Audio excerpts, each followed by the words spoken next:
Yes, ma'am? In relation to what she was talking about, I'm sorry, Ann Johnson, we have some corporate group homes and we also have owner occupied. Are you okay with the... Yes. But what you were talking about, we also had an individual that had high behaviors, did a lot of things, came out of Winnebago, huge issues. We developed 47 supports throughout the day to help deal with all these issues. And we can keep these behaviors under control, we can keep them at bay, but he needs these 47 supports. Absolutely. But because the behaviors aren't showing up on the functional assessment any longer, they wanted to drop our rate by 69%. You got better. He's better, he's good now. So he doesn't need all that support anymore, right? No. Yep, and there's one other issue that because we have the corporate homes and the owner occupied, and I don't know if this is common through all the insurance companies, but I know of two that is, that the owner occupieds are paid 10% less than the corporate homes. Mm-hmm. And it was always my understanding that the owner occupieds, the tax advantages we got was to encourage people to take people into their homes Right. and give them a family setting. Yes. And that shouldn't be held against the owner Right. occupieds. Yeah, that's been a consistent issue on the owner-occupied homes. I mean, this isn't the only MCO that does that. I think that that's an unfortunate practice because it does discourage people from developing more cost-effective services. And I think owner-occupied is one of the more cost-effective services out there. I actually work for Family Care. I'm Pam Thompson, and yes, you may refer me.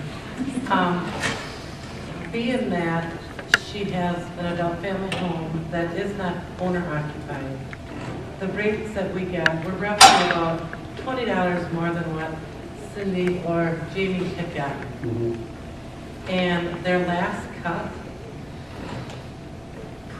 they told us that they put us from that,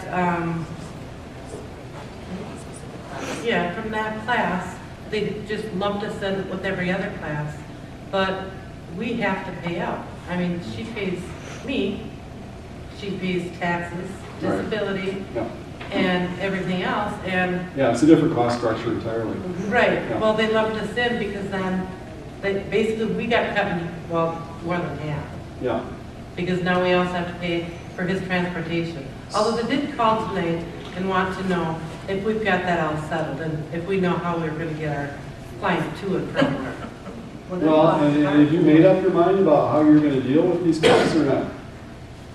They want to know who we're going to talk to. Well, I'm just wondering, you yourself have to make some decisions as a provider about how you're going to manage these cuts or whether or not you're going to be able to manage them.